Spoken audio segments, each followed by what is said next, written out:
땡겨보시고. 자, 저 옆에 민주당의 박선원 의원, 전에 국정원 2차장과 대북 관계를 상당히 많이 다루신 걸로 알고 있습니다. 박선원 의원님 나오셨습니다. 안녕하세요. 네, 안녕하세요. 얼굴 좀 시커머지셨네요. 예. 바쁘신 모양입니다. 예. 국회에서 필리버스터 하시고 예. 또 정보위원회 간사시죠. 예. 이제 또 내일 또 국방위가 처음 국방위도 열립니다. 그래. 예. 일단 제일 궁금한 게 예. 시청자들도 궁금한 게 예. 지난번 필리버스터 하실 때 예. 현 윤석열 정부의 언론 장악의 실태, 그 구조를 봤을 때는 예. 박근혜 정권의 개헌 문건과 상당히 유사한 측면이 있다 이렇게 주장을 하셨습니다. 예. 이 의혹 얘기부터 좀 풀어주시죠. 예. 정확히 말하면 이제 박근혜 대통령이 탄핵 네. 기간 중에 그때 이제 한민구 국방장관이 그때 이제 그 군의 책임자였고, 네. 예. 그리고 그 밑에 이제 조현천 기무사령관이 있었습니다. 그래서 이제 이 기무사령관과 한민구 장관이 네. 박근혜 대통령이 막상 탄핵이 돼버리면 좌우 진보와 보수의 어떤 그 충돌이 있을 것이다. 네. 그때 군이 나서야 된다 하는 대비 계획을 세웠습니다. 이게 네. 지금 그게 문건이죠. 예, 이게 이제 한번 보여드릴까요? 네네네. 표현 시국 관련 대비 계획. 네, 이거는 지금 비문이 아닙니다. 평문. 네, 그러니까 비밀에서 해제된 문건이고 문재인 정부에서 이런 걸 앞으로 있으면 안 되겠다. 이런 문서 작성 자체가 안 되겠다 해서 평문으로 해서 일반 문서로 해가지고 공개를 한 것이고요. 네. 이것에 대한 각 항목별 세부 자료가 또 있는데. 그래요? 네, 엄청나게 해놨네. 그런데 대비 계획 세부 자료. 예. 이것 또한 여기 표시가 됐습니다만 2급 군사 비밀이라고 돼 있는데 이거 만들어 놓고 자기들도 이거 혹시나 해가지고 비밀에 등재도 못했어요. 그러니까 기무사하고 한민구 장관하고만 왔다 갔다 하고 필요할 때 아마 2010년 12월 16일인가 그 국방장관이 청와대 당시에 이제 박근혜 대통령한테 들어갔다 나왔다고 해서 추정컨대는 일부 보고가 있지 않았겠냐 하는 말도 있습니다만 기본적으로 이거는 한민구 국방장관과 그 기무사령관 사이에 이제 혹시 1980년 같은 상황이 나오면 자기들이 비상계엄 내지는 일반 계엄으로 투입이 돼가지고 사실상의 정권을 장악하겠다는 계획입니다. 무서운 놈들이 하여튼 진짜. 그리고 이제 이것을 왜 필리버스터 때 이야기를 했느냐 하는 말씀들이 그 얘기를 좀 있는데 그때 이제 의장께서도 이게 지금 이 언론하고 무슨 상관이 있냐 그 말씀을 하시더라고요. 그래서 제가 말씀을 드렸습니다. 이 세부 계획을 보면은 언론 장악 계획이 있어요. 이 안에요? 예, 이 안에 언론 통제 계획이 있는데 첫 번째는 정부 부처는 거의 다 통제하자 해가지고 이 정부 부처 통제 방안이 이렇게 딱 있습니다. 정부 부처를 대부분의 행정부처의 통제가 가능하다. 이건 행정부죠. 이렇게 이야기를 해놓고 그 다음에 중요시설 및 집회 예상 지역의 방어부대 편성 운영 방안까지 다 나와 있어요. 서울, 경기, 충청, 전라, 경상, 강원, 제주까지.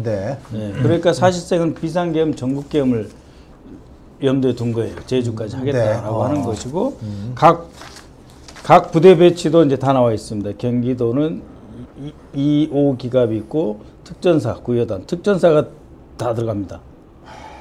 강원도에는 3여단 특전사, 충청 13여단, 전라도에 11여단, 경상도 7여단, 그리고 사단에는 기갑부대와 사단부대 이런 식으로 이제 투입 계획이 다 굉장히 치밀하고 이것은 단기간에 만든 계획이 아니네요. 여러 번 이제 반복해서 수정되고 보완된 그런 이제 문건이죠. 그렇기 때문에 이거는 자기들이 말한 그대로 세부 자료는 계획입니다. 실행 계획. 실행 계획으로 이건 보셔야 되고요.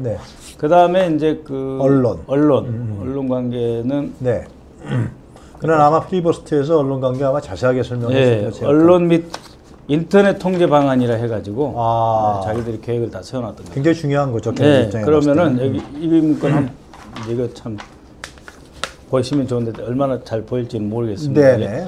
언론 매체 및 인터넷 통제 방안. 그래가지고 그 당시에 언론 매체, TV, 신문 등 약 180여 개, 네. 등록된 매체 180여 개, 1만여 명 언론 종사자가 예. 그거를 보수, 중도, 진보로 분류해가지고 언론을 그래서 이제 보수는 자기들이 확보한 거고 네. 이때 중도는 MBC, 연합뉴스, 뉴시스, 네. 진보에 JTBC, 뉴스원이 들어가 있는데 그래요? 지금 보면 JTBC하고 이제 그 뉴스원은 다 저쪽 보수에 좀 더 가까이 됐잖아요. 그렇죠. 그러니까 MBC 하나만 남은 거예요 지금 이 방송, TV, 라디오에서는. 그리고 신문사에도 지금은 남아 있는 게 거의 없어요. 지금 중도 보수의 서울신문, 한글보인데 약간 뭐 중도라고 보더라도 진보에는 한겨레, 경향, 뭐 내일신문, 뭐 매체 파워가 없잖아요. 네, 이렇게 돼서 네. 계엄 준비 시에 이미 이 언론 매체 분석을 싹 이제 분석 끝내놓고 미리 다 해놓고 있어야겠지. 네, 그래놓고 뭐냐 여기 땅. 보수 언론 대상 사전에 네. 보수 언론 대상 정부 입장을 홍보하면서 시위대 폭력성을 부각하는 보도를 하자. 그 다음에 언론 매체 인터넷 통제 방안 수립 및 보도 검열 지침을 하다를 준비해 놓자. 그리고 계엄사에 보도 검열단을 편성 및 계엄 선포 시 소집 교육 준비까지 다 맞춰 놓자. 언론사들 소집. 아니 언론사 이전에 이제 합참, 문체부, 방통위. 네. 지금 방통위가 들어가 있구나. 네? 이게 장난이 아닙니다. 이게 그러면은 이 그 성분 분석은 누가 하느냐? 기무사하고 방통위가 앞으로 하는데 그 전에 이미 기무사가 해놓은 거예요. 방통위가 거의 들어가 있다는 게 중요할 만한 사실이에요. 이 분류는 방통위하고 앞으로 같이 해가지고 통제할 때 소집 교육까지 같이 시키자고 돼 있는 게 지금 방통위예요. 그러니까 왜 방통위를 검찰 출신으로 막 임명하고 하는 게 조금 이해가 되시죠? 방통위를 협의 체제를 운영하면 안 되네요. 이걸 실행하려고 그러면은. 그 생각이 드네. 그러니까 딱 방통위에 2인 결정하고 마구잡이로 갈 수 있는 구조가 중요한 거예요. 굉장히 중요한 거예요. 야당 사람 있으면 안 되는 안 되지. 거예요. 이거 안 되는 거지. 이해 가세요? 그러니까 꼴통 이준석을 임명한 이유가 있는 거네. 그렇죠. 김홍일, 이동관 해갖고. 그다음에 이건 계엄 선포 전이고 네. 계엄 선포 이후에 보도 매체 통제를 위한 조직 편성, 계엄사, 합수본부, 문체부, 방통위 또 들어가잖아요. 방송이 제일 중요하다고 보는 거예요. 그다음에 보도 매체 통제를 위한 운영, 또 계엄사, 합수부, 문체부, 방통위에서 뭘 할 거냐? 네. 보도 매체 검열을 시행하겠다. 보도 매체 검열을 지금도 하고 있어요, 사실상. 지금도 하고 있죠. 네, 사실상 뭐 기분 안 좋은 뉴스 나오면 사장한테 전화하고 그러잖아요. 네. 그리고 뭐 박민 사장 같은 분도 그러니까 그런 분을 신문사 출신을 KBS에다가 꽂는 거죠. 다 이게 냄새가 막 나네. 아, 그럼요. 그러니까 이 관점에서 보면 네. 방송관계 사법 우리 민주당에서 하려고 했던 것을 우리가 통과시키지 않으면 안 된다. 라는 관점에서 필버스터에서 핵심으로 제가 이걸 들고 나간 거고요. 그러신 거구나. 예. 예. 그러면서 시위대 습격 대비해가지고, 그러니까 이 사람들은 폭력 시위가 나오거나 폭력 시위를 조장해가지고 계엄을 때리고, 그 다음에 거기에 대해서 비판이나 시위가 그 방송사에 오면 KBS, MBC, SBS, CBS 순서로 방송 기능을 유지한다. 방통위가 한다. 그건 뭐예요? KBS가 제일 중요하다. 그렇지. 이거 지키다가 안 되면 MBC, MBC도 안 되면은 SBS, CBS 순으로 중요도를 쫙 깔아놓은 거예요. 예. 그러니까 KBS 사장이 제일 중요하고, 그러네요. 그다음에 방송 기능을 유지하기 위해서 방통위가 여기서 역할을 해야 된다 그러고, KBS가 만약에 시위대에서 포위되면 방송을 못하게 되면 MBC가 다시 대신해서 할 수 있게 한다. 그건 순서가 딱 짜져 있어요. 네. 그러니까는 박민 사장 그리고 왜 이진숙이 저렇게 MBC 출신이 와서 자기가 누군지 다 알잖아요. 네. 박문진 이사진을 어떻게 꾸리겠다. 이런 것들이 다 깔려 있어요. 그리고 언론 대책반 편성 운영에서 숫자까지. 예. 보도 검열단 얘기. 언론 대책반에서 통제에 대한 매체가 있고 보도 검열반이 있는데 보십시오. 방송이 제일 위에 있어요. 방송부터 해가지고 방송 종편으로 해가지고 왜냐하면 속보가 가능하잖아요. 그렇지. 방송은 영상과 속보가 가능하잖아요. 그러니까 자기들이 통제하지 않으면 좀 민주적인 어떤 기자나 PD가 있으면은 영상으로 찍고 막 같이 다니면 통제가 안 되잖아요. 통제가 안 되니까. 신문이나 이런 인터넷 매체하고 또 다르잖아요. 영상이 나가니까. 그렇기 때문에 공영방송 종편을 제일 먼저 통제해야 되는 거예요. 네. 그다음에 신문사는 그다음에 워낙 많잖아요. 중앙일간지, 신문사, 종합일간지, 통신사, 인터넷, 심지어 국제기구 및 친한단체, 교포매체, 네. 미시 USA 이런 거. 이야, 아주 치밀하고 해놨네. 그다음에 인터넷, SNS까지 사이버 대책반까지 있어요. 방통위에서 사이버 대책반에 장장 12명을 배치한다고 돼 있어요. 이 문건이 아직도 기무사에 남아 있을 거 아니에요? 아니 이게 다 있죠 이거. 예, 당연히 있죠 기무사에. 예, 그리고 더욱 가공할 만한 사실은 뭡니까?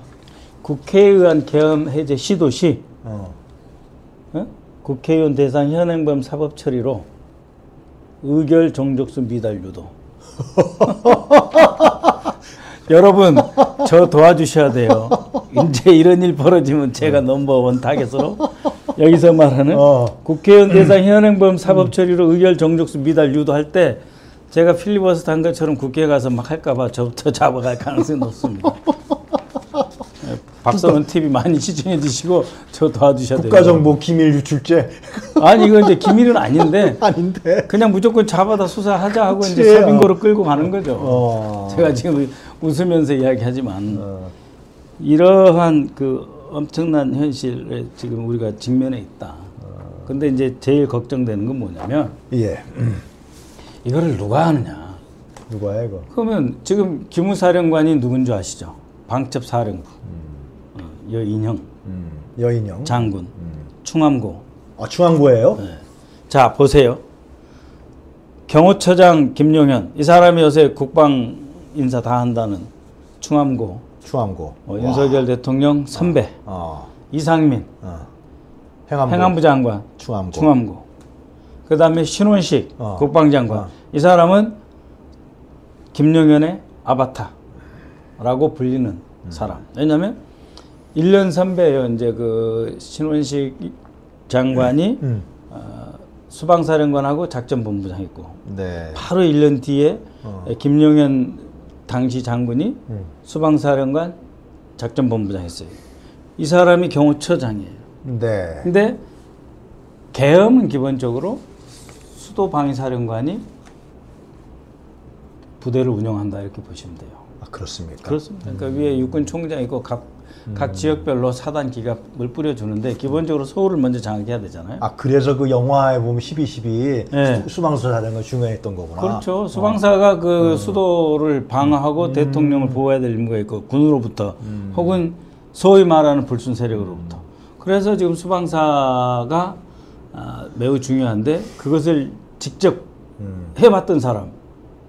그게 이제 신원식 국방장관이고 그다음에 김용현 경호처장이다라고 하는 점이고요. 그리고 이분들을 제가 또 이제 좀 염려가 되는 건 뭐냐면 네.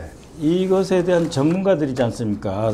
신원식 장관도 수방사령관 출신이고 그다음에 이제 경호처장도 수방사령관 출신의 작전본부장. 예. 거기다 충암고 출신 방첩사령부 사령관이 바로 이 국군 기무사가 방첩사령부예요 지금. 이 문건 쓴 사람이. 그런데 여러분들 잘 알고 계시는 그 임기훈 비서관 있잖아요. 임기훈이 예. 네. 국방 02-800-7070 전화를 받으셨다든가. 임기훈이. 그분도 이 분야의 전문가입니다. 그래요? 네. 그래서 저는 그 염려가 되는 게 이분들이 이것을 충분히 리뷰 한번 뒤져보고 독특하고 했을 거다. 그런 것들과 전체적으로 그 현재 그 청와대를 버리고 용산으로 들어간 이유 중에 하나다. 그래서 옛날에는 80년에는 군합발이 검찰을 쥐고 일을 시켰잖아요. 네. 지금은 검찰 정권이 군합발을 시키는 거죠. 근데 일이 터지면 어떻게 될지 몰라요. 용산으로 들어간 이유도 군대를 장악하기 위해서 들어간 거다. 그렇게 보시는 거예요? 그러니까 청와대는 너무 멀더라 이런 거죠. 이런 걸 하려고 하면 청와대로 진입해 부대 보내려면 어렵잖아요. 예. 근데 지금 국방부 자리에 턱 들어가 있고 합참 옆에 있고 예. 그 이미 거기는 군하고 같이 일상생활을 같이 하는 거 아닙니까? 그렇습니다. 그러니까 이 준비의 강도가 이미 한 7, 80 올라가 있다고 보시면 돼요. 그래서 매우 위험한 상황입니다. 그러니까 이 얘기를 어떤 분들은 설마 얘네들이 거기까지 하겠어. 근데 최근에 벌어지고 있는 작태들을 보면은 충분히 하고 남을 것이다. 상황이 닥치게 되면, 마지막 카드로 이걸 쓸 수도 있다라는 생각이 저도 들더라고요, 합리적으로. 왜냐하면 이분들이 항상 우리의 상상을 초월하시잖아요. 초월하니까요, 맞아요. 모든 면에서 주로 안 좋은 점이죠. 뭐 그래서 이것도 이미 충분히 검토가 이미 끝났다. 이거 뭐 얼마나 어렵겠어요. 이거 이미 있는 거에다 조금 수정하면 되고. 네? 이거 수정하는 게 뭐가 어렵겠어요. 청와대에서 용산으로 바뀐 것 뿐이죠. 1차적으로 자기들이 세력을 동원해서 보호해야 될 게 옛날에는 청와대. 근데 청와대 불편하잖아요. 군이 막 많이 움직여야 되잖아요. 근데 뭐 지금 한번 생각해 보세요. 국방부에 수방사의 인력이 증원이 된다고 해서 눈에 띄겠어요? 그러니까 국방부하고 지금 대통령실이 있는데 그 내부에 그러네요. 500명을 더 깔아놓는다고 해서 크게 눈에 띄냐고요. 움직여서 야 오케이 출발 그럼 끝나는 거예요. 청와대 같으면 눈에 띄죠. 그렇지. 네? 하다못해 뭐 경복 지하 뭐 옛날 30경비단 자리 이런 데 없잖아요. 지금 군인이. 그럼 들어가면 눈에 띄잖아요. 네.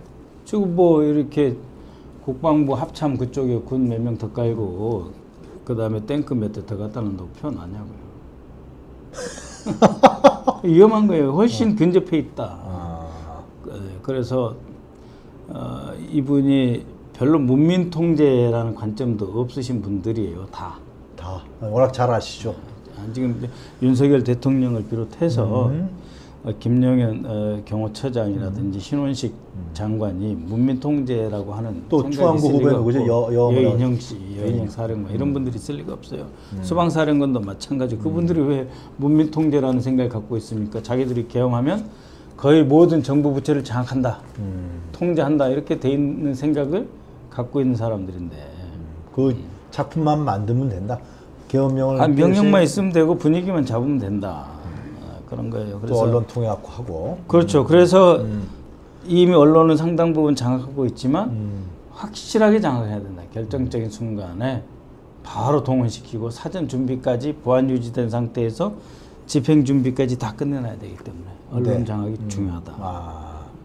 그래서 이렇게 이진숙 같은 분을 꼴통을 갖다 놔야 시키려고 하는 꼴통을 거고. 갖다 놔야 됩니다. 박문진 인사 싹 교체해가지고 MBC만 장악하면 그렇지. 나머지는 다 장악한 거다라고 하는데 그러나 우리 국민들의 기본 시각과 우리 언론인들의 어떤 그 민주애호 번성 저는 오히려 그 번성이라고 봐야죠. 이미 그 수준까지 올라왔기 때문에 전혀 쉽지 않다. 그리고 여기서 뭐 24단부터 시작해가지고 이 동원 가능한 사단들 그 다음에 공수의 각 여단들까지 다 있습니다. 지금은 그렇지만 지금 우리 그 공수부대 특전사도 다 직업 군인들이고 또 집에서 출퇴근하는 분도 많이 계시고 또 24단이든 몇 사단 죄송합니다. 절대 특정 사단의 명예를 이야기하는 게 아니고 이 보고서에 그렇게 편제가 되어 있다는 뜻이에요. 뭐 24단이든 26사단이든 34단이든 그 부대가 움직일 때 뭐 이제 여단장 옛날에 연대장이었는데 대령들부터 시작을 해서 그것에 따르겠느냐. 저는 우리의 그 민주주의 성숙도로 봐서 따르지 않는다. 왜냐하면 이런 상황이 되면 이미 대통령 지지율이 이제 20% 밑으로 그렇죠. 10%대 19% 한 자리 숫자가 되는 거죠. 네, 그렇게 떨어진 상태이기 때문에 민심이 이반되기 때문에 이런 일이 안 일어날 거라고 보지만 그러나 이 집권 세력은 이런 꿈을 항상 꾼다. 그리고 실행하려고 한다. 할 수도 있는 놈 아니에요? 할 수도 있다 하다가 비극은 발생하는 거예요. 그렇지. 그들이 승리하지는 못하지만 비극이 발생할 수 있다. 그럼 그 비극이 뭐 그렇다고 해서 그것을 실행한 집단에게 꼭 좋은 거냐? 그것도 아니에요. 그래서 비극을 막기 위해서 그래서 이제 국회에서 얘기하신 거고. 네, 그런 일이 있으면 안 된다. 그냥 잘못한 거 있으면은 그냥 물러나시면 되고 지금이라도 우리 야당과 협조해서 국정기조 전면 바꾸고 민생회복지원금 주시고 네. 방송사법 통과시키면 되는 거예요. 그러면 그런 불행한 일이 있을 리가 없고 군인들이 또다시 정치 전면에 글쎄 말이에요. 나설 필요도 없는 거예요. 그 몇 사람의 지휘를 받아서 네. 움직여가지고 또다시 몇십 년의 역사를 또 후퇴시키는 그런 일을 절대 다수 우리 군 알겠습니다. 지휘부는 안 할 거다고 저는 그래도 믿습니다. 그 전두환 때도 현장 그 예. 일선 지휘관들이 반대하고 겸용을 그랬었지 않습니까? 예. 예. 그 의원님 그 김영현 경호처장이라는 사람이 어느 정도로 좀 실력자예요, 이 사람이? 그 여러 가지 말이 있는데요. 글쎄 말이에요. 그 저거 네. 그 저기도 나와요. 그 저 이종호 그쪽에서도 얘기가 나오고 지금. 네, 그러니까 이제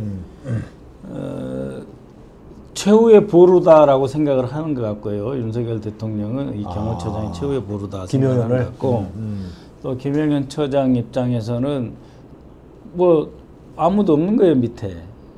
자기가 신경 써서 이렇게 이거 하면 안 된다 이런 생각할 필요가 없는 거예요. 네. 국방장관이 자기 1년 선배지만 사실상 김관진 장관 당시 양축을 같이 형성했거든요. 작전부장 정책실장이 되면서. 사실 김영현이 우위에 있다고 봐야죠. 그래서 자기하고 제일 가까운데 포스타 경험이 없는 3스타 출신 신원식을 장관시킨 거죠. 자기도 3스타거든요. 그러니까 포스타가 국방장관 될 거를 계속 막아왔다고 해요. 네. 예, 그리고 이분이 사실 뭐 장군 인사뿐만이 아니라 예.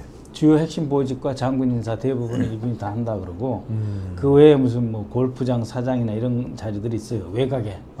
그런 자리는 이제 이 김용현 경호처장과 신원식 장관이 모셨던 분이 이제 대충 다 알아서 해드리고 계신다.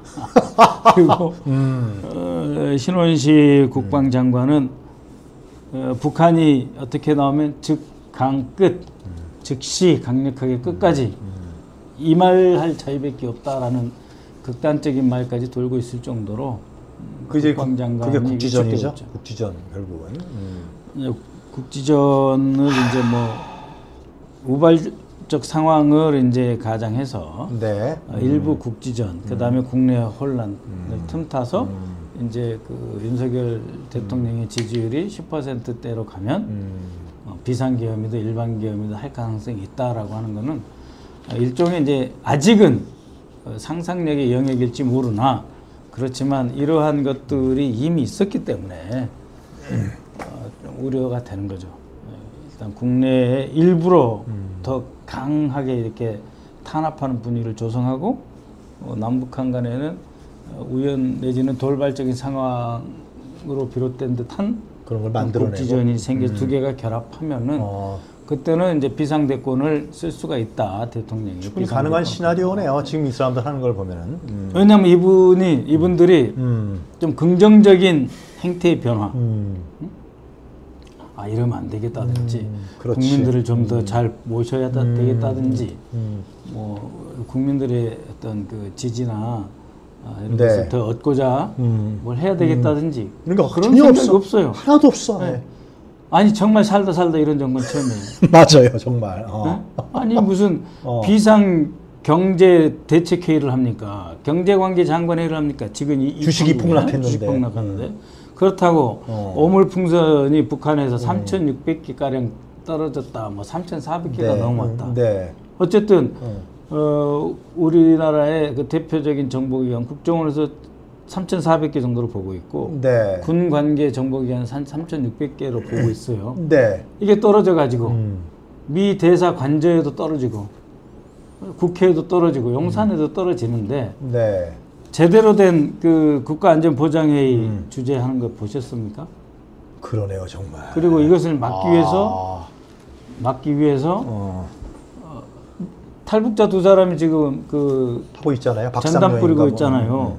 그거 잠시 중지시켜라. 이거 뭐 얼마나 어려운 일이에요, 그게? 아니 탈북자 때문에 대한민국 안보가 위태로워서 되겠습니까? 탈북자 두 사람이 먹고 살려고 하는 생업수단이에요, 그게. 그래서는 안 되죠. 진짜 아니 이 사람들 저는 끔찍한 일을 준비할 수 있는 사람이라고 봅니다. 그래서 제가 미리 네. 이렇게 이야기해서 미리 말씀하셔서 좀 그런 일이 없도록 미리 경각심을 갖고 대비하자 하는 거죠. 그 멋쟁 해병의 구성 멤버 중에 송호중이라고 그 사람이 전 경호처 직원이었다 그러더라고요. 그래서 그 언론 보도인데 JTBC 김영현 처장도 상당히 그 외압 로비에 의혹에 쌓여 있다 이런 보도도 나왔던 걸로 기억을 해요. 그리고 이제 얼마 전에 전에 한번 그 우리 저희 제 프로그램에 나오셔갖고 그때 아마 후보 시절이었던 것 제가 좀 됐어 하여튼간에 그때도 이 대공분야가 대북 분야를 밟으시니까 또 정보도 있으시니까.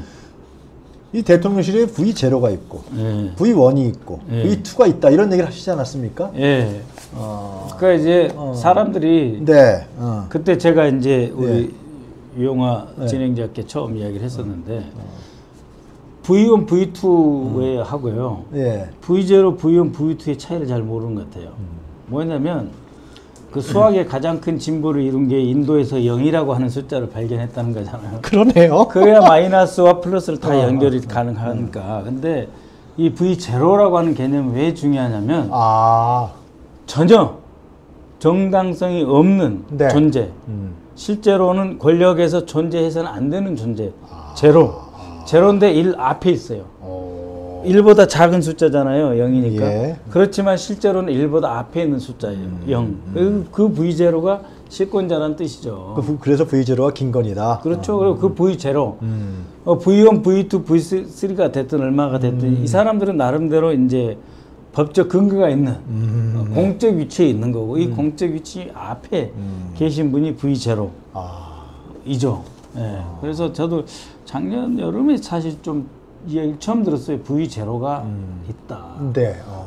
그래서 대통령을 그렇게 장관들이 독대를 하고 싶어 하는데 독대 잡혔다고 가보면은 그냥 서류 놔두고 가라고 하고 며칠 지나면은 어떤 분이 전화하셔가지고 고생하셨다 이런 말씀을 하시는데 그분이 V0 아니냐.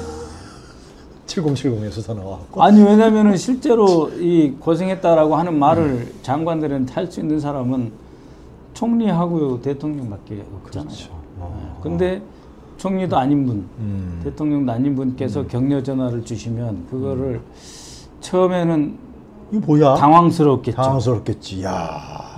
근데 이제 그게 장관들 사이에서 소문이 나면 야 누구한테 잘 봐야 되는 거 알지? 진짜는 거기야. 그게 V0죠. 그 이번에 멋쟁 해병 사건 국방이시니까 또 잘 아실 것 같아요. 거기 이종호라는 인물이 등장하지 않습니까? 이종호라는 사람이 이제 국방장관 교체설까지도 얘기하고 또 임성근 너도 사표 쓰지 마. 내가 VIPD. 그리고 VIP가 김건희라고까지 이 사람이 얘기하고 그리고 최근에 조명로 경무감 뭐 우리도 이런 한 명 있어야 되는 거 아니에요? 이 이종호의 실체는 뭡니까? 그리고 이종호가 그러니까 제 김건희 걔 애인데 말이지. 애가 자기가 윤석열과 김건희를 결혼 뭐 중매했다. 그리고 김건희는 자기를 오빠라고 부른다. 이런 얘기까지도 나옵니다. 지금 녹취록에. 그러게 말이에요. 그게 이제 원래요. 대통령실이라고 하는 데는 굉장히 권력에 민감합니다. 그렇죠. 그래서 대통령에 대해서 뭐 이렇게 견제 내지는 대통령 위에 올라온다든지 이런 사람에 대해서는 바로 그냥 정리에 들어가죠. 그렇죠. 소외시키고 안 만나고 대통령실에 못 들어오게 하고. 맞아요. 그다음에 중요한 문제에 대해서는 언급 못하게 하고. 그리고 실제로는 약간의 뒷조사 같은 것도 하고. 그럼요. 그렇게 해서 이제 견제하고 억제를 하는데 이 사람을 보면 진정한 실권자라는 생각이 들어요. 왜냐하면 일단 언어의 자유가 있어요. 마음대로 말해도 돼. 그다음에 영역에 제한이 없어요. 뭐 어디 뭐 무슨 경찰부터 시작해가지고 뭐 장관 어디까지 다 하는데 그 언어의 제한이 없는 것 중에 하나가 V0에 대한 표현. 뭐 자기가 뭐 키웠다느니 결혼도 우리가 시켰다느니 이런 말을 어떻게 할 수 있겠어요? 아니 대통령 아버지도 그런 말 못 하겠네. 요. 대통령실에서 김건희는 성역이에요. 얘기도 못 한다고. 그거에 대해서 이렇게 말할 수 있는 사람. 그래서 이제 오빠가 어떤 오빠냐 이런 어떤 말도 오빠? 있고 예. 여의도에서 이제 이건 풍문입니다. 풍문. 네, 풍문. 틀릴 수도 있어요. 근데 예. 지금까지 풍문으로 돌아가서 틀릴 거라고 생각하는 게 좀 자꾸 맞는 쪽으로 기우는 그런 경향은 있어요. 네. 그래서 진짜 김건희 오빠의 친구다. 김진우. 예, 그런 말이 있어요. 이종호 씨라는 분이. 그래서 김건희 보고 애라 그런 거야 나보고. 아니 오빠를. 그리고 생각해 보세요. 그 도이치모터스부터 이거는 돈을 관리를 해주는데 네. 과연 돈을 관리해주는 수준인지 아니면은 집사 경제 분야의 집사인지 그 집안 전체의 집사인지 아니면 그 V0의 오빠 되시는 분하고 같이 실제로는 이쪽 경제에 키우는 거를 전담하고 있는 것이. 둘이서 전담하는 것인지는 불분명하나 경제 관련해서 매우 중요한 역할을 맡고 있고 오래됐다. 경제라고보다 재물. 재물. 재물이지. 거기서 오래됐기 때문에 비공식 권력 서열 1위의 뒤에서 언어의 자유, 표현의 자유, 그 다음에 영향력 범위의 자유를 갖고 계신 분이 아니냐. 그리고 이것을 그 윤석열 검사식으로 제가 빗댄다고 하면 네. 그거는 뭐 최순실 그 박근혜 관계에 대해서 경제 공동체라고 했잖아요. 그렇죠. 그럼 저는 이렇게 사회과학적으로 이야기하고 싶어요. 네. 광의의 경제 공동체다 이종호도. 광의에. 조금 더 넓어진. 넓어지면, 네. 그래서 그 최은순 여사라고 해야 되나요? 최은순 씨, 또 김진우 씨, 네. 또 이종호 씨, 그다음에 V0 전체 플러스 이제 그 V1 되시는 분까지 하나의 경제 공동체 아니냐. 왜 이런 말을 하냐? 아니 그 후보 시절에 뭐 선거는 패밀리 비즈니스다 이런 말 하신 거 기억나세요? 그랬습니다. 아니 선거에서 권력 잡는 게 패밀리 비즈니스라고 본인께서 말씀하셨어요 후보 시절에. 예, 윤석열 후보님 그렇게 말씀하신 것으로 제가 확실히 기억을 하고 있어요. 많은 네. 매체에서 그런 언급도 했었고. 그게 패밀리 비즈니스라고 하는데 누군가가 관리를 해줘야 되잖아요. 그리고 거기서 집사로서 전담하고 있으면 다 경제 공동체라는 말을 쓴 그 윤석열 검사님의 표현을 빌면 적어도 광의의 넓은 의미의 경제 공동체는 된다. 라고 저는 보고 네. 그래서 이분과 같은 자유와 권력을 행사하는 거 아니겠나 라고 생각합니다. 이 사람이 그 지금 마약 그 네. 미립 사건, 예. 그 조병로 경무감이 예. 폭로한 예. 여기서 이 조병로 경무감까지 언급을 합니다. 예. 그러니까 말이에요. 그리고 또 이제 그 서울 영등포 경찰서장이 예. 김 서장이죠. 이 사람이 우리 저 백혜령 팀장에게 예. 그 언론 브리핑 하지 말아라, 그죠? 예. 언론 브리핑 하지 말고 그리고 또 조병로가 전화를 해서 녹취록까지 다 공개됐죠 이미 그 노컷에서 세관을 빼라. 그 그런데요. 용산이 심각하게 보고 있다. 예. 그리고 이종호가 있고 말이죠. 예. 이건 이 커넥션은 어떻게 보십니까? 그러니까 이제 일단은 그 네, 마약, 네, 마약. 국제범죄 보이스피싱 예. 이것이 얼마나 심각한 문제로 다뤄지는지 설명을 좀 할게요. 국정원에 계셨으니까 잘 아실 거 아닙니까? 그리고 국정원이 하는 많은 일 중에 하나가 예. 마약 단속입니다. 아 그래요. 마약을 동남아, 뭐 태국이니 치앙마이니 뭐 이렇게 말레이시아니 어디서 네. 키워서 거기서 이제 거의 이제 조제가 끝나가지고 네. 운반 직전까지 돼서 그게 우리나라 들어오면은 늦을 수가 있잖아요. 그러니까 사전에 정보를 공유를 하고 같이 덮치기도 하고 같이 추적도 하는 거예요. 그거는 우리 국정원과 그 마약팀이 같이 하는 거예요. 경찰 마약팀이. 경찰 마약팀이. 그래가지고 잡잖아요. 예. 그러면은 반드시 언론 브리핑을 해야 돼요. 왜요? 이 언론 브리핑 기자회견이 왜 중요하냐? 예. 그것으로 이번에 공을 제일 많이 세운 사람이 누구다 라고 확인을 해주는 거예요.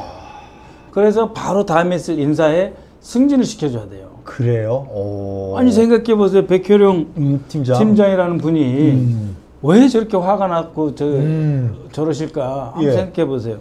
말레이시아까지 같이 투입이 됐다 만약에 국정원하고 투입이 되면은 그걸 잡았잖아요. 거의 잡았다고 일당을. 그럼 이게 일망타진했다. 뭐 아무것도 아닌 것 같죠? 그렇지 않아요. 범죄 집단 중에 범죄 집단을 남의 나라 가서 잡고 이렇게 하는 거잖아요. 대단한 거지 진짜. 거기에 뭐 교포도 끼어 있을 수 있고. 그러면 이거 잡는 게 쉽냐고요. 그러네요. 그리고 지난번에 기억나실지 모르지만은 저기 그 트럼프가 시진핑 만나러 가가지고 베이징에서 당신네 나라가 우리 미국 국민을 죽이고 있다. 마약. 펜타닐 마약 중지해라. 맞아. 이거 중지 안 하면 가만히 안 있겠다고 이야기할 정도로 마약은 그 나라 사회 전체를 좀먹게 하는 하나의 원인이에요. 건들게 하는 거거든요. 그렇죠. 그래서 이것은 국정원이 마약 경찰청 세관 다 같이 움직이는 거예요. 그야말로 진정한 합동 수사죠. 그래서 이게 언론에 이제 보도된 보도 자료 나오잖아요. 네네. 그러면 꼭 한 줄씩 넣어요. 국정원과 함께. 라는 말, 요게 꼭 들어가줘야 돼요. 그러면 이거는 이제 국정원 내부적으로 그 국정원과 함께 담당자들 있잖아요. 그 사람들에게 포상도 하고 다음 저기 진급 때 이걸 좋은 점수를 줘요. 그래야 할 거 아니에요, 목숨 걸고. 그렇지. 그러면은 경찰에서 이분이 경정이었던가 그러시는 것 같아요. 네네, 그죠? 경정이었습니다. 경정은 순경에서 경장, 경위, 경정, 그 다음에 경감, 총경 이러잖아요. 그러면 진짜 한 계급, 두 계급 승진하는 게 그렇게 어려운 거예요. 그런데 허겁지구대로 1계급 특진한 사안이에요. 그래서 언론 보도가 중요한 거예요. 그리고 자기가 딱 언론 보도 딱 하고 여기에 검찰 기소 단계에서 검찰 마약팀과도 협조하겠다. 그러면 이제 검찰도 이제 숟가락을 얹는 거예요. 그리고 이제 조금 인심 더 쓰면 뭐 세관 당국도 뭐 협조해서 고맙다. 이렇게 해서 다 이제 태워주는데 최일선에서는 경찰의 마약팀과 국정원 우리 해외 요원이 먼저 움직이는 거거든요. 매우 끈끈해요. 그래서 이 백혜령이 이걸 해야 되는 거예요. 아니 여러분들 뭐 언론 보도 그게 뭐 브리핑 뭐가 중요하냐 생각하시죠? 아니에요. 무지무지하게 중요해요. 그분들한테는. 이걸 하지 말라는 거는 뭔 줄 아세요? 네가 했던 공적 다 쓰레기통에 넣겠다는 거 똑같아요. 왜 그런 줄 아세요? 이거 재판에 가서 유죄 받으려면 얼마나 걸리겠어요? 그때 가서 그렇지. 이걸 승진 국가에 반영하면은 안 되죠. 그래서 딱 잡아서 송치 직전에 이걸 보도 자료를 쓰는 거거든요. 그래서 윤희군 청장도 자기 공인에 그것도 그렇죠. 이게 지금 뭐 200만 명에게 투여할 수 있는 걸 잡았다고 하는 것은 엄청난 거죠. 그리고 무슨 뭐 유니랩 같은 걸로 싸가지고 40kg를 두 사람이 나눠서 20kg씩 배에다 복대 차듯 했다는 거예요. 불가능한 이야기예요. 공항에 한번 다녀보십시오. 불가능한 이야기예요. 아니 물통 하나도 못 들고 가고. 아니 그냥 들어가라 그러더래. 그 다음에 택시 타는 데까지 안내해 줬다는 거야. 그러니까요. CCTV까지 다 지워버리고. 네. 그런 것은 커넥션이 확실하게 있고 그럼 이 커넥션이 왜 형성이 되느냐 그죠? 그게 중요하죠. 네. 원래 이런 커넥션은 조금씩 소위 말하는 개인의 일탈 행위로 있는 거예요. 근데 이게 왜 이렇게 조직적으로 체계적으로 증거까지 지워가면서 할 수 있느냐? 거기 용산 신강 얘기까지 나오고. 이 세관도 빽이 있다는 거죠. 엄청난 거지 저거. 네, 엄청난 빽이 있다. 야. 그건 무슨 빽일까 그게? 세관에서 만약 용산이 그런 지시가 왔다면 용산과 세관 사이에 주고받는 게 있는 거죠. 뭐예요 그게? 아니 뭐 주고받는 것은 용산하고 세관하고 별로 주고받을 게 없을 것 같죠. 금감원 금융위원회하고 용산하고 주고받을 게 없을 것 같죠. 근데 금융위하고 금감원은 뭐 도이치모터스는 이런 주가 조작 관계가 있으니까 조금 이해가 될 거예요. 근데 만에 정말 가정입니다. 네. 만에 하나 세관과 용산이 주고받는 게 있다라고 하는 것은 결국 뭐냐? 통관이에요. 통관. 해외여행 자주 가시잖아. 그러니까요. 그 통관.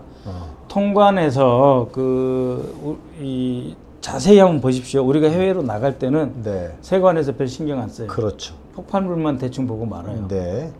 근데 들어올 때는 폭발물은 안 봐. 이미 안 터졌으니까. 마약이나 금괴나 아니면은 뭐 고가품, 다이아몬드나 팔찌, 그 다음에 이제 명품, 거기서 조금 더 가면은 이제 그 약물, 예술품, 미술품 이런 것들 봐요. 그러면 세관과 일부 범죄 집단은 마약에 관심이 있고 또 더 높은 수준의 분들은 더 높은 고상한 것에 관심이 있어서 주고받기가 벌어지는 그런 통로로 썼다라고 하면 이거는 나라 망할 일이에요.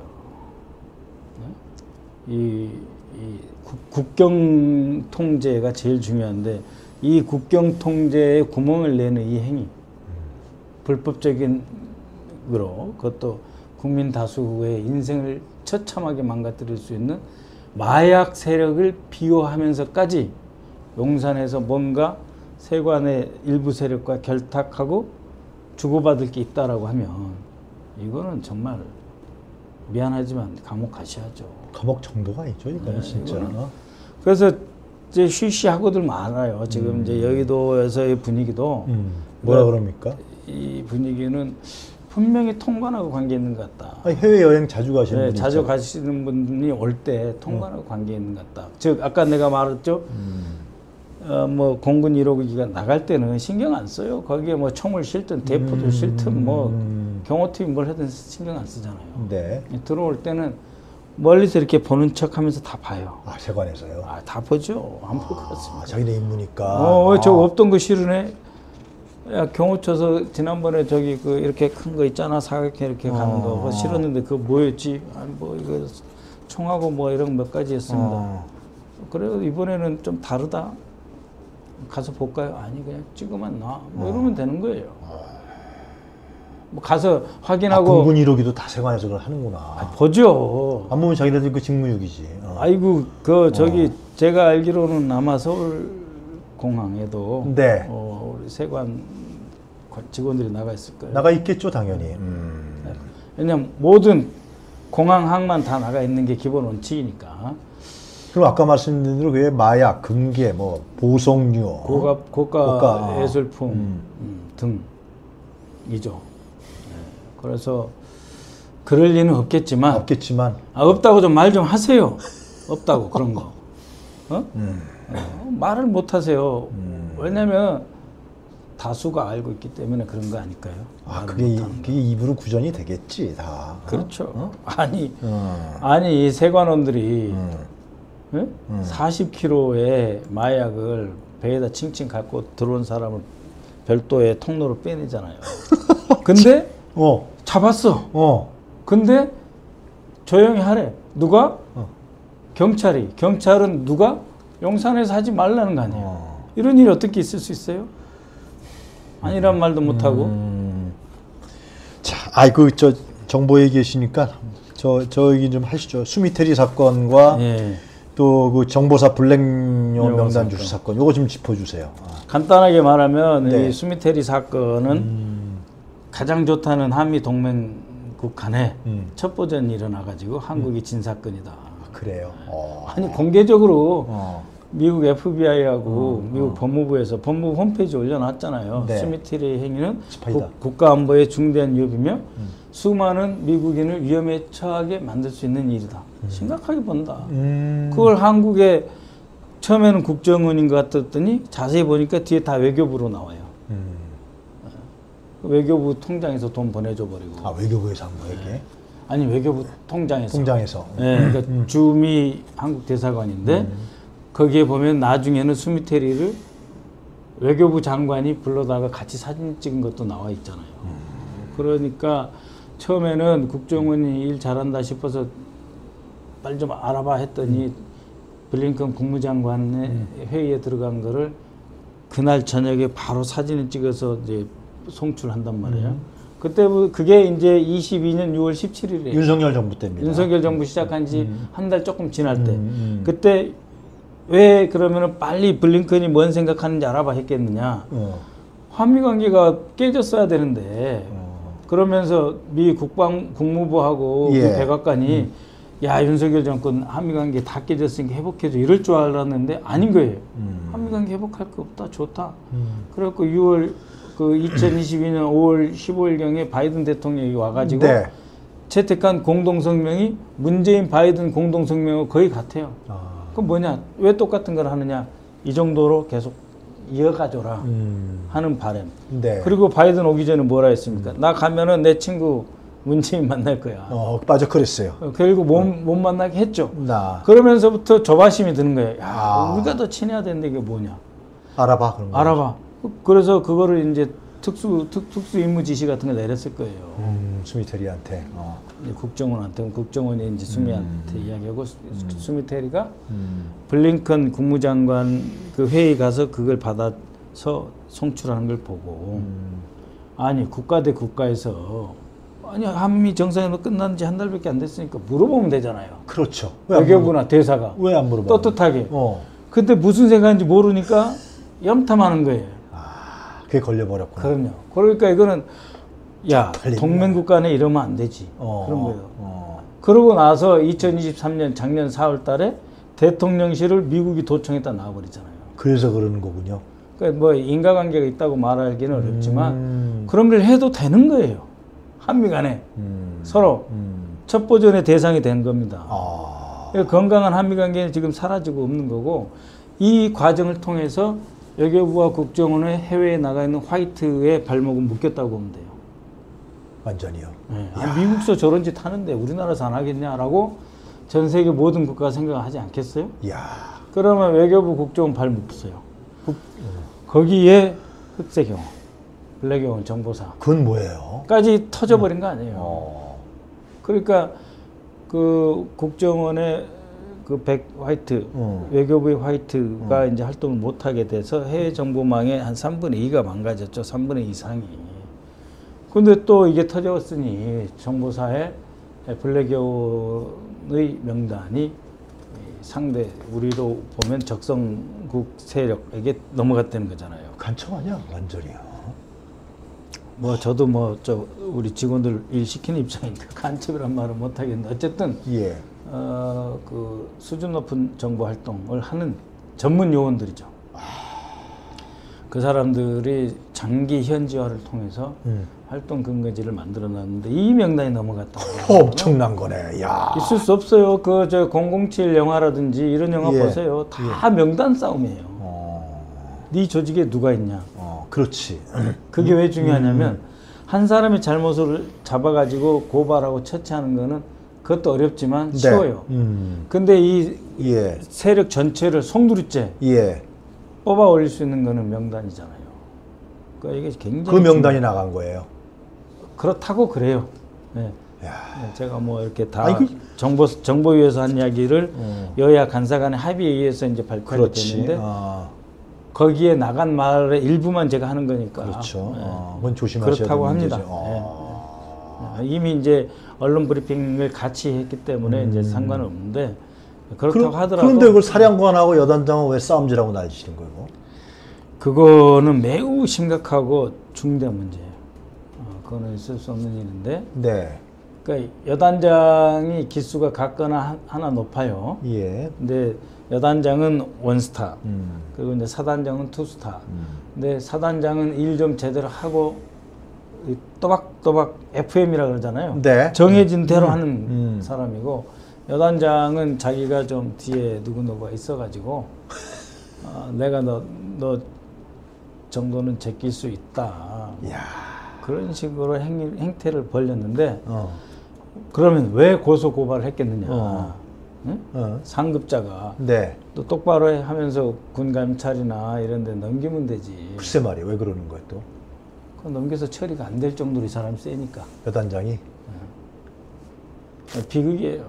우리나라의 엉망이고 엉망. 우리나라의 공조직이나 시스템은 정말 다 파괴됐는데 다 붕괴됐다고 봐야 되네 이거. 가장 중요한 정보사회에서 이런 일이 벌어지니 말이 됩니까? 침이 마르네. 제가 침이 마르네. 그런 일을 정말 그 안보의 시작은 정보에 있고요. 정보는 크게 보면 한 두 가지로 나눠져요. 인간 정보가 있고 그다음에 이제 신호 영상 정보가 있어요. 신호 영상 정보는 그 순간 듣거나 그 순간에 현장을 찍은 거를 말해요. 그러니까 그 일이 벌어져야 아는 거예요. 신호 영상 기술 정보는. 그렇죠. 그런데 인간 정보는 왜 중요하냐? 그 찍히기 전에 뭘 하려고 한다더라. 어떤 의도를 갖고 있어. 누가 예를 들면 푸틴이 한국에 아니 북한에 언제 가. 그거는 푸틴이 북한에 도착한 그 비행기 찍기 훨씬 전에 결정되잖아요. 네. 이런 측면에서 인간 정보라고 하는 거는 요새 말하는 블랙 요원들이 하는 이런 행위라고 하는 거는 약간 이제 편차가 조금 크죠. 왜냐하면 사진 찍는 거하고는 다르니까.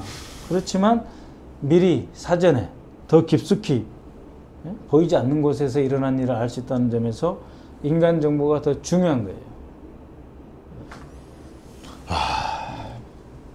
그렇습니다. 이 나라가 제가 이 모양 여건이에요.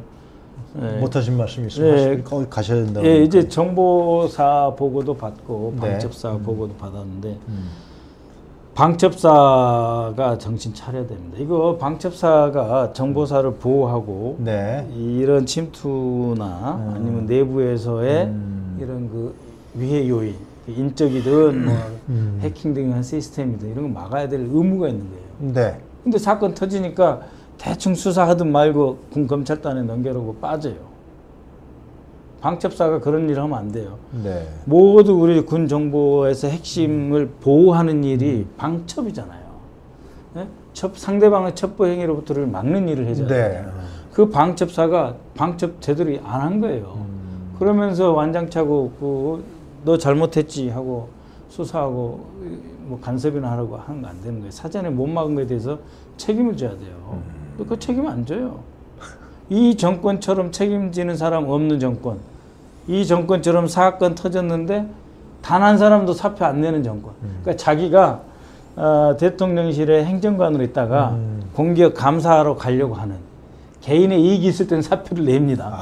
요새 사표 많이 낸대요. 그래요? 네, 아하. 많이 낸대요. 지금 자리 많이 나왔고 대통령 인기 떨어지고 빨리 거기라도 가 있자. 빨리 배가 깔아지기 전에 빨리 나가잖아요. 쥐새끼들이 빨리 도망가잖아요. 그래서 그런 사표는 많아. 사리 사욕을 위한 사표. 근데 사건이 터졌을 때 국가를 위해서 나라도 책임져야 되겠다. 그런 사표가 없어요. 그런 나라가 되고 말았습니다. 도덕적 회의 정도가 아니라 도덕 붕괴가 맨 상층부터 우리나라의 가장 책임 있는 핵심 인물 부서까지 만연해 있다고 보시면 돼요. 창궐해 있습니다. 창궐. 네, 정말 문제입니다. 네. 아유 오늘 좀 즐겁게 하려고 그랬는데 하여튼 뭐 즐거운 세상이 아니잖아요. 즐겁지 않네요. 즐거운 세상이 아니야 완전히 이게. 네. 자, 의원님 말씀 잘 들었습니다. 계속 네. 활약해 주시고 파이팅 하시고 네. 또 빨리 가보셔야 된다니까. 고맙습니다. 나중에 또 기회가 되면 모시도록 하겠습니다. 예, 고맙습니다. 네, 예. 감사합니다. 우리 박선원 의원님 보내드리도록 하겠습니다. 예, 여러분. 박선원 TV 시청 부탁합니다. 예, 박선원 TV 여러분 구독 좋아요 부탁드리고요. 예. 우리 박선원 의원 많이 응원해 주시고 격려해 주시기 바랍니다. 예, 고맙습니다. 고맙습니다. 네, 네. 예.